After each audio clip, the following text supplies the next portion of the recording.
from 1960 to 64, I went to Morgan State University, which is predominantly historically black college in Maryland. At that time, those colleges sort of had a lock on the black athletes, particularly in the South. So I thought I was a good sprinter when I went down to Morgan State.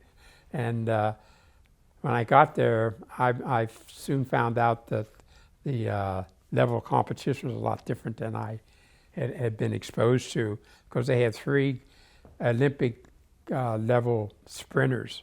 So I was like the 4th sprinter, and I ran a couple of relays. But I returned to Lancaster. This was in the early 64, 65. It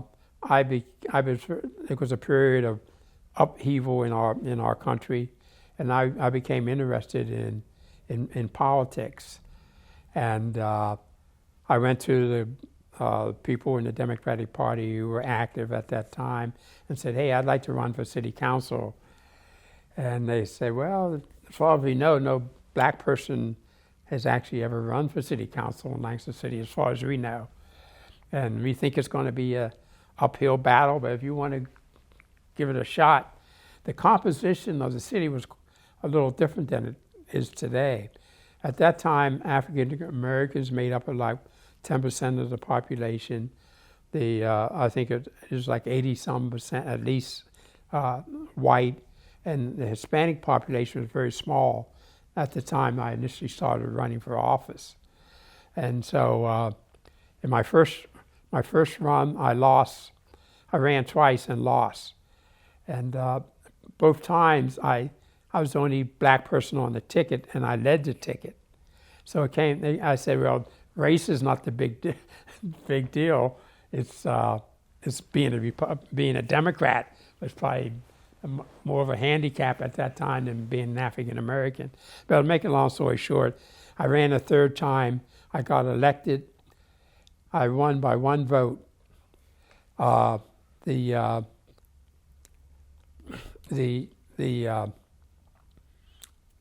were counting the ballots up there, and someone said, "Hey, there's a ballot over here that hasn't been opened up. It's in the 7th Ward, 4th Precinct." So they went and opened it up, and it was my brother Brian, who was a student at Bloomsburg State College at that time. They opened up the thing. He had voted for me, so that's where I came 1 vote ahead. The Republicans went to court, had one of my votes thrown out, ended up a tie. We drew numbered marbles out of a bag. The person with the lowest number would win the election. I remember this so vividly. My father was in that room. He was sitting there praying. He's a very religious man. He's superintendent of the Sunday school at our church. And anyhow, I got the lowest number. So that's how I first got elected to city council. At that time, all city council was Republican. I was the only Democrat on city council. So I then ran for. I ran about 4 or 5 times for city council, off and on, and I think I served a total of 4 terms on city council, and then I made a bid for county commissioner. Again, I lost my first election for county commissioner, but I saw that I did well. Many of the factors I think helped me over the years. Number one, I came from a very large family, and it helped me because they were all pretty good athletes. There were 9 boys and 1 girl in our family.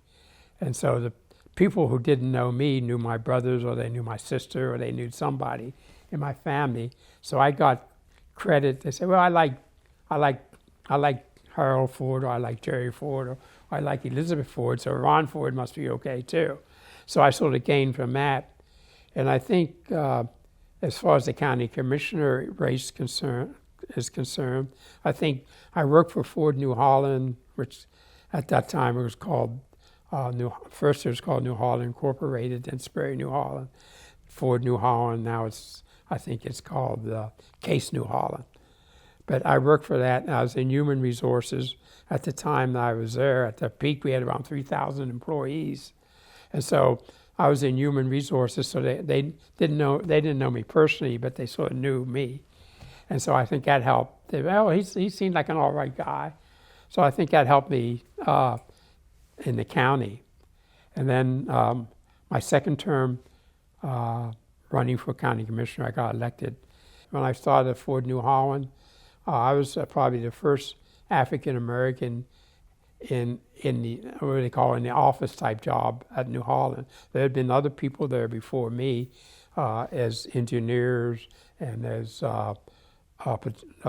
production workers, but I think I was probably the first African American at Ford New Holland, and in an office position. But then I was followed by a number of other people who came to New Holland. So the race thing has always been like, well, let's prove that you can do the job. There's the fact that you're the first to be in certain positions is an indication that society was not opened up or not willing to consider people based on the qualifications versus the pigmentation of their skin. So I think we've made progress, but I think we're starting to see, I think, the resentment of some of that progress that's been made, and what I would call sort of a backlash to diversity, a backlash to the concept that we're a multinational society. And I think there's an increasing number of people who say, well, maybe the multicultural thing is not so great. You know, well, if I want to live with everybody who's just like me, shouldn't I have a right to do that? You hear more and more people saying those kinds of things, which I think during the period of the late 60s would have been an unacceptable thing to say in society. But now I think people are beginning to feel much more freedom to express those feelings. A lot of opportunities here. We have a very rich environment of both agriculture and the city. I think Lancaster City is really a great place to live. The increased diversity of the city. You can go downtown, you can get Mexican food, you can get Italian food, you can get food from any nation. And so I think that's great. To me, that's a positive thing. And so I think we're right size in terms of the population. So there's a lot of good things. I think there's a lot of good economic opportunities here, a lot of diverse industry here. So all those things I think make Lancaster County and Lancaster City really a great place to live and work and to grow and raise your family.